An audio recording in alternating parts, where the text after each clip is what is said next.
Welcome you all. In this lecture, we are going to discuss index properties of soils. So this is the topic we are going to discuss. In fact, index properties of soils is the chapter 2 in our unit 1 in the subject geotechnical engineering. So here we are looking forward to stepping into the chapter 2 with introduction to index properties. Here you see the name itself is saying index properties. So as you know, index properties are indicative of engineering properties. Let me underline this. Now you see in basically soil mechanics, many times it is in fact what we are doing in soil mechanics is we are just characterizing the soil. That means we are trying to find the properties of soil. As of now, we discussed in chapter 1 fundamental properties of soils, those we call basic properties of soils like water content, density, whatever we discussed in first chapter. They are related to simple basic fundamental properties of soils. So now in chapter 2 we are going to discuss index properties.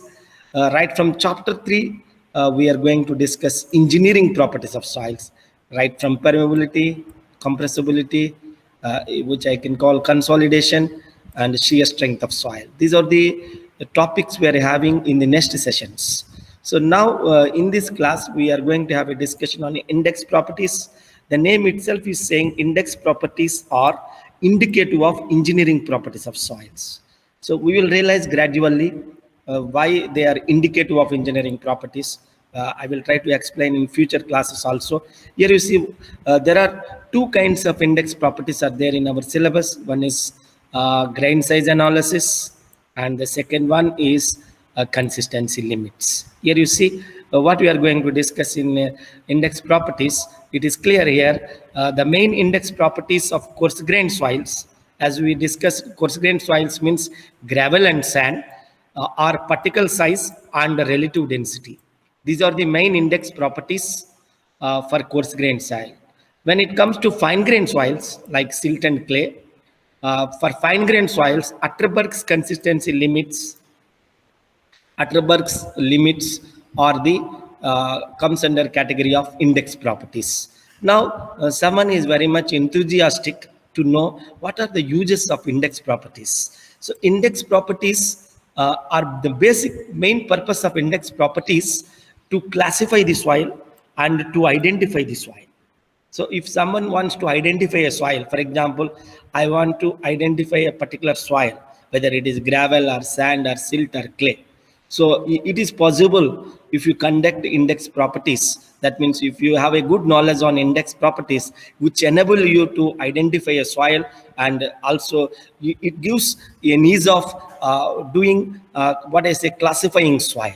That is the main advantage. So index properties give some information about the engineering properties. It is true, index properties are indicative of engineering properties. In fact, we assume that index properties have identical, soils having identical index properties, having identical engineering properties. So what I'm trying to say, soils with what I say identical index properties, they behave like in engineering where they behave like almost same. So and also there are a lot of correlations are there to predict the engineering properties from index properties, but they may not be perfect. But our engineering judgment and by applying some factor safety, one can go for use of index properties for predicting engineering properties. So for large projects like what I said, dams and other bridges, it is not advisable to use index properties. So we should go for engineering properties. Thank you.